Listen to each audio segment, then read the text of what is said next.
ಓರ್ವ ಸೂತನೆಂಬ ವಿಚಾರ ಪ್ರಪಂಚವೇ ಮರೆಯುವಂತಿಲ್ಲ ದೇವ.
ಕರ್ಣ, ನೀನು ಸೂತನಲ್ಲ.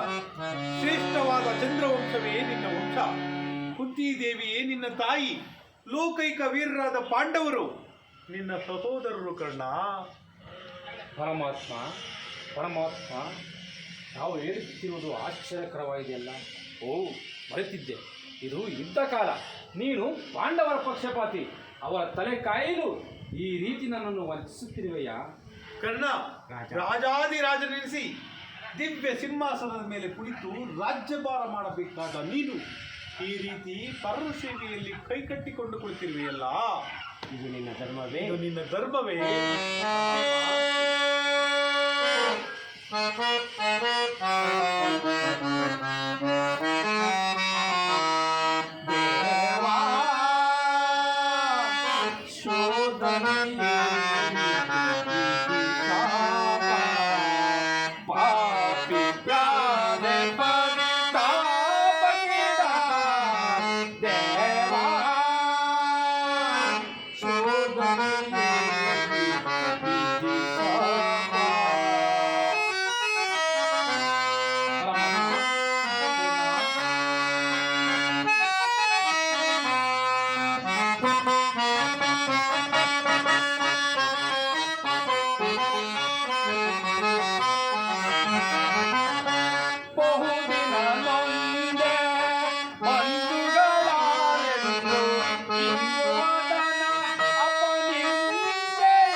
ರಹಸ್ಯದ ಅಂತರವರಿತು ಜನ್ಮದಾತೆಯ ನಿರ್ಭಯವರಿತು ಜೀವಿಸಲೇ ಪರಿ ಸಹಜರ ಜಗಗೂಡಿ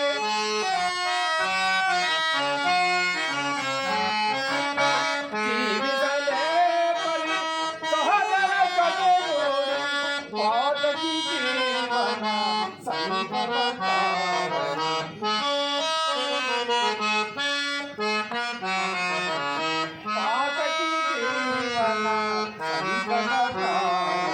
ದೇವಾ ಶೋಧನೆ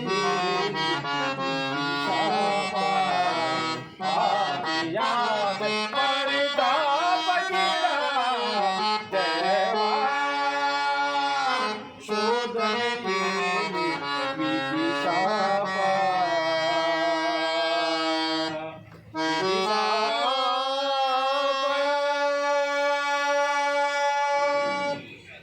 ಪರಮಾತ್ಮ, ಪಾಂಡವರು ನನ್ನ ಸಹೋದರಾಗಿದ್ದ ಪಕ್ಷದಲ್ಲಿ ಅವರೊಡನೆ ಯುದ್ಧ ಮಾಡಿದರೆ ರವರವಾದಿ ನರಕ, ನಂಬಿದ ಸ್ವಾಮಿಗೆ ದ್ರೋಹ ಮಾಡುವುದೆಂತು? ಉತ್ಸಾಹ ಈ ಸಮರ ಮಹೋತ್ಸವದಲ್ಲಿ ಉತ್ಸಾಹ ಭರಿತನಾದ ನನಗೆ ಇಂತಹ ಉಭಯ ಸಂಕಟ ತಂದೊಡ್ಡ ಬೇಡ ದೇವ.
ಕರ್ಣ, ನಿನ್ನ ತಾಯಿಯಾದ ಕುಂತಿದೇವಿಯು ತಾನು ಕನ್ನಿಕಾ ಅವಸ್ಥೆಯಲ್ಲಿದ್ದಾಗ ದೂರ್ವಾಸ ಮುನಿಗಳಿಂದ 5 ಮಂತ್ರದ ಉಪದೇಶವನ್ನು ಹೊಂದಿ ಅವುಗಳು ಫಲಿಸುವವೋ ಇಲ್ಲವೋ ಎಂದು ಮನದಲ್ಲಿ ಸಂಶಯಪಟ್ಟು ಅವುಗಳಲ್ಲೊಂದಾದ ಸೂರ್ಯ ಮಂತ್ರವನ್ನು ಜಪಿಸಲು ನೀನು ಜನಿಸಿದೆ. ಲೋಕ ಅಪವಾದಕ್ಕೆ ದೊರೆತ ನಿನ್ನ ತಾಯಿಯು ನಿನ್ನನ್ನು ಗಂಗಾ ನದಿಯಲ್ಲಿ ತೇಲಿಬಿಟ್ಟಳು. ನೀನು ಸೂತರ ಕೈಗೆ ಸಿಕ್ಕಿದೆ.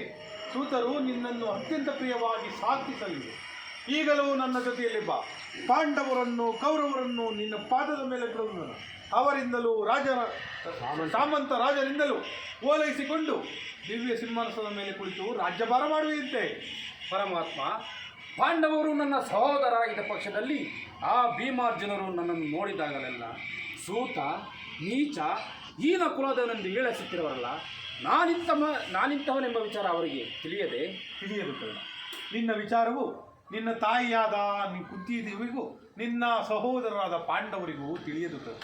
ನಿನ್ನ ತಾಯಿಯಾದ ಕುಂತಿದೇವಿಯು ನಿನ್ನನ್ನು ಕಂಡಾಗಲೆಲ್ಲ ದೇವ ಆ ಕಣ್ಣನ ತಿಳಿಸಲಾರೆಯ, ಆತನನ್ನು ನೋಡಿದಾಗಲೆಲ್ಲ ನನಗೆ ಪದೇ ಪದೇ ಬರುಕ ಉಂಟಾಗುವುದೆಂದು ಪದೇ ಪದೇ ನನ್ನನ್ನು ಕೇಳುತ್ತಿದ್ದರು. ಆದರೆ ನಾನು ಇಲ್ಲಿಯವರೆಗೆ ನಿನ್ನ ಜನ್ಮ ವೃತ್ತಾಂತವನ್ನು ತಿಳಿಸಿರಲಿಲ್ಲ. ಈಗ ತಾನೇ ತಿಳಿಸಿ ಬಂದಿರುವೆ. ಆಕೆ ಅತಿ ಸಂಭ್ರಮದಿಂದ ಗಂಗಾತೀರಕ್ಕೆ ಬರುವಳು. ಆಕೆಯ ಮನಸ್ಸನ್ನು ನೋಯಿಸಬೇಡ, ಸಂತೋಷಪಡಿಸು.